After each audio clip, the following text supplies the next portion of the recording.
Assalamualaikum warahmatullahi wabarakatuh. Perkenalkan, saya Muhammad Afisena Hanif dengan NIM 2210953036. Di kesempatan kali ini saya akan mempresentasikan mengenai perencanaan instalasi listrik rumah untuk mata kuliah teknik instalasi dengan dosen pengampu Pak Rizky Wahyu Pratama.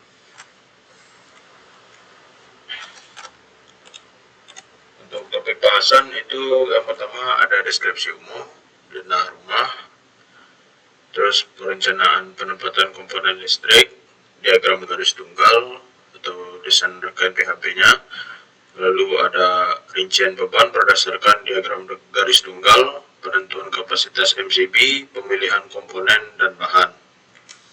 Untuk deskripsi umum objek perencanaan, untuk perencanaan instalasi listrik ini dilakukan pada sebuah rumah tinggal milik penulis yang menggunakan sistem satu fasa dengan tegangan 220 volt. Tegangan rumah ini terdiri dari beberapa ruangan utama, yaitu ruang tamu, ruang keluarga, kamar tidur, dapur, kamar mandi, teras, dan garasi.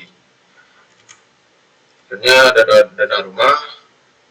Nah, untuk denah rumah bisa menggunakan AutoCAD, namun saya sendiri itu menggunakan software Hydromax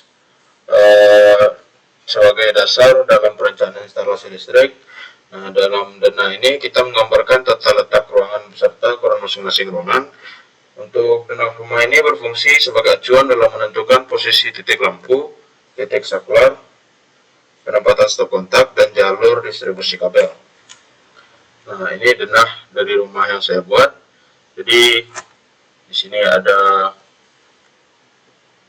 dua ruangan kecil itu untuk kamar mandi, 4 ruangan besar itu sebagai kamar, dan kita menggunakan dapur outdoor. Selanjutnya untuk perencanaan penempatan komponen listrik, jadi berdasarkan denah rumah yang telah dibuat, dilakukan penempatan komponen instalasi pada setiap ruangan. Untuk penempatan KWH meter dan PHB itu diletakkan di depan rumah karena lokasi mudah dijangkau, dan untuk pengoperasian dan pemeliharaan serta memudahkan pihak PLN untuk melakukan pencatatan. Untuk penempatan lampu ditempatkan pada setiap ruangan dengan mempertimbangkan tingkat pencahayaan yang cukup dan merata, umumnya diletakkan di tengah ruangan. Selanjutnya ada penempatan saklar. Nah, untuk penempatan saklar ini biasanya diletakkan di dekat pintu masuk ruangan agar mudah dijangkau pengguna. Lalu untuk penempatan stop kontak ini ditempatkan pada lokasi strategis sesuai kebutuhan penggunaan peralatan listrik. Mengacu pada PUL 2011, ketinggian pemasangan kontak ini minimal 1,25 meter dari permukaan lantai. Nah, di sini kita bisa melihat wiring dari sebuah rumah dengan jumlah lampu itu ada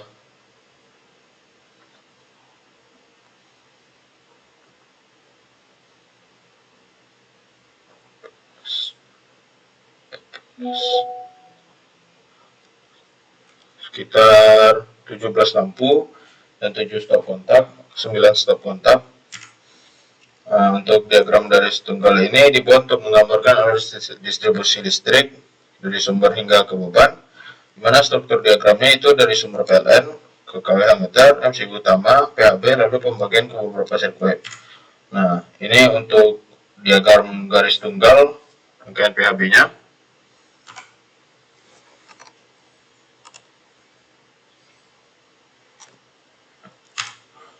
Lalu untuk rincian beban berdasarkan diagram garis tunggal itu kita mengambil ada banyak lampu, itu sekitar ternyata lampu kita ada 9, dengan lampu tengah ruangan tadi itu ada 2, dan lampu depan itu dengan ukuran lampunya 20 watt.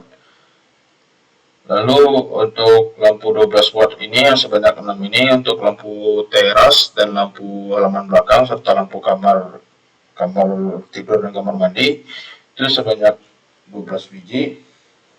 Untuk total daya itu 312 ditambah dengan 792 kita dapatkan 1104 volt ampere dengan tegangan 220 volt. Untuk penentuan kapasitas MCB dihitung menggunakan rumus I sama dengan P per V. Dengan P kita menggunakannya tadi itu 1104 volt ampere dengan tegangan 220 volt didapatkan 505,01 ampere. Maka MCB yang dipilih itu adalah 6 ampere. Kemudian 6 ampere ini bertujuan agar sistem tetap aman dan mampu menahan beban maksimum tanpa sering terjadi trip. Nah, ini untuk pemilihan komponen dan bahan. KWH meter, satu fasa 220 volt, satu buah. MCB utama 6 ampere, itu satu buah. MCB cabang 4 ampere, 2 buah. Sekolah tunggal, stop kontak, fitting lampu LED, kabel NYM, kabel ground, pipa PVC, dan kontak sambung DOS bisa dilihat pada tabel ini. Mungkin sekian dari saya. Apabila ada kesalahan dalam penyampaian, maka mohon maaf. Assalamualaikum warahmatullahi wabarakatuh.